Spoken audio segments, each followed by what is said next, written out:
Beberapa hari ini kita dihebohkan dengan berita bahwa akan ada potongan lagi untuk pegawai, yaitu TAPRA atau Tabungan Perumahan Rakyat, di mana tabungan ini atau potongan ini kurang lebih besarnya sekitar 2,5% yang dibayarkan pekerja ya kepada BP Tapra ya, alias BP Tapra inilah yang nanti akan mengelola potongan iuran TAPRA ini. Tentu saja ini menjadi polemik ya, dan pastinya juga banyak yang tidak setuju. Kenapa? Karena saat ini potongan dari gaji ini sudah lumayan banyak. Ya misalkan aja yang pertama ada PPH kan ya, pajak penghasilan untuk pekerja, yaitu dari gaji antara 5-35% tergantung besarnya gaji. Kemudian ada potongan untuk BPJS Kesehatan. Kalau nggak salah yang dibayarkan pekerja kurang lebih sekitar 1% dari total gaji yang diterima. Selain BPJS Kesehatan, ada BPJS Ketenagakerjaan. Nah, BPJS Ketenagakerjaan ini kan banyak sekali ya, banyak sekali macamnya. Ada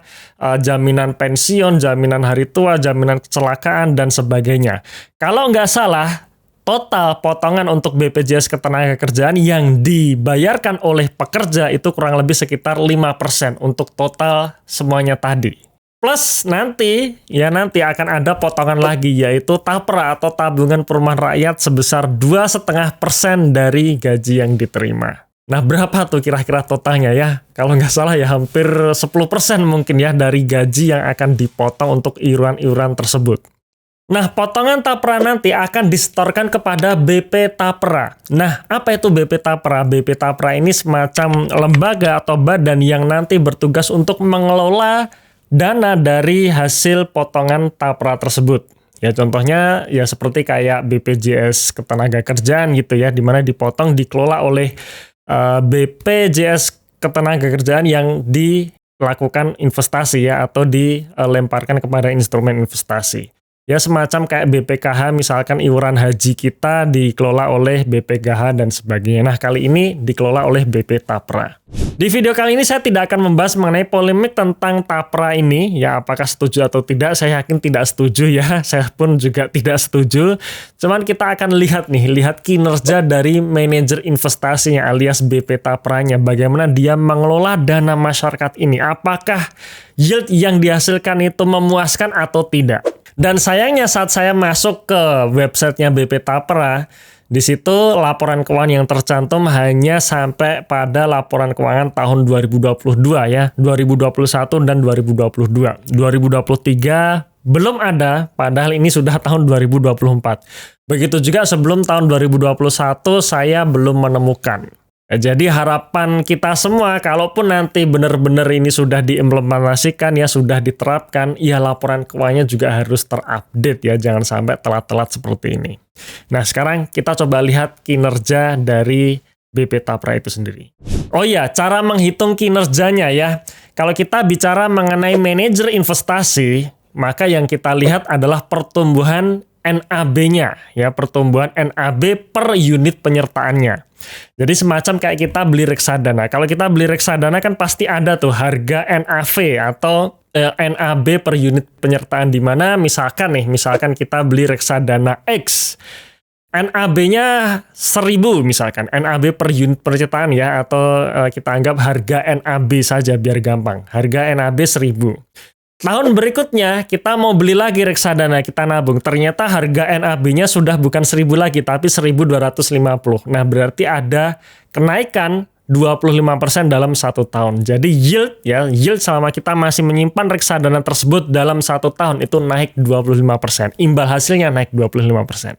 Ya, jadi di sini sekali lagi yang kita lihat kinerja dari manajer investasi adalah kenaikan dari NAB per unit penyertaan. Ya, NAB per unit penyertaan, atau gampangnya ya kita sebut sebagai harga NAB-nya saja, seperti itu ya. Ya, ini saya ambilkan laporan keuangan untuk posisi Desember 2021 ya, laporan keuangan BP Tapra. Dan sekali lagi kita menghitung kinerja dari manajer investasi adalah kenaikan dari NAB per unit penyertaannya ya. Jadi di sini langsung kita lihat saja nih harganya berapa, kira-kira seperti itu ya. Nah, kita lihat nih untuk NAB per UP KPDT ya, langsung saja di sini kita lihat untuk posisi 31 Desember 2021 sebesar 1015. Nah, sayangnya ini kita tidak tahu untuk posisi awal Juni 2021 atau akhir Desember 2020 ini tidak ada angkanya. Ya. Cuman di laporan keuangan tahun 2021 ada disebutkan seperti ini, bahwa imbal hasil peserta per annual gross-nya atau imbal hasil secara keseluruhan itu 3,52%. Ya, jadi imbal hasilnya 3,52% dengan harga NAB per unitnya sebesar 1015,648 ya, sama ya, 1015,6448. Ya, jadi bisa kita anggap tahun 2021 yield ya dari manajer investasi BP Tapra itu 3,5%. Lalu bagaimana dengan tahun 2022-nya? Nah, tahun 2022 sayangnya tidak ada kesimpulan seperti ini.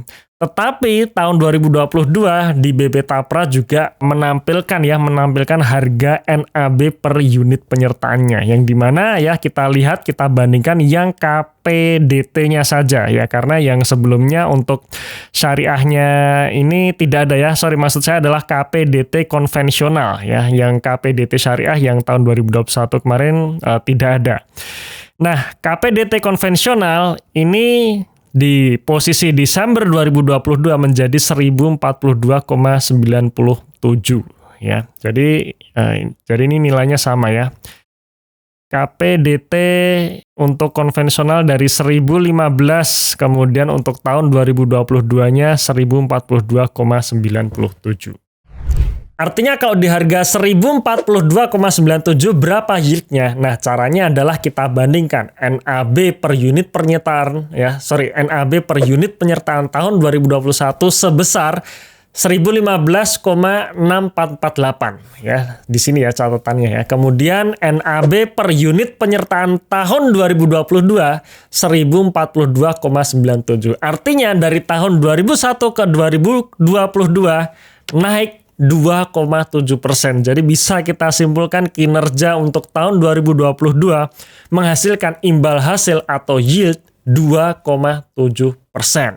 Berarti dalam 2 tahun terakhir ini menurut saya ya, kinerja kalau memang benar kinerjanya seperti itu, dan menurut saya itu juga hal yang benar karena saya ambil dari laporan keuangannya langsung, ya itu kurang memuaskan ya, alias mengecewakan. Bayangkan saja yield 3,5%. Ya ini sama dengan deposito di bank BUMN, kurang lebih sebesar itu. Kenapa tidak dibelikan misalkan bonds ya, SUN ya, surat utang negara yang yieldnya bisa mencapai 6% lebih. Syukur-syukur manajer investasi dari BP Tapra ini juga ada yang ahli saham, yang dimana dia juga sebagian bisa mengalokasikan ke saham yieldnya lebih tinggi lagi. Kalau hanya yield 3,5% kemudian di tahun 2022 2,7%, ya menurut saya ngapain harus dikelola oleh BP Tapra ya. Lebih baik kita kelola sendiri saja. Ya, kita potong gaji kita sendiri, kita beliin SUN atau kita beliin ORI atau Sukuk atau reksadana, ya yieldnya lebih bagus. Kalau menurut kalian kira-kira gimana nih? Worth it nggak kita titipkan dana kita ke BP Tapra yang kinerjanya seperti itu? Yuk kita diskusi di kolom komentar.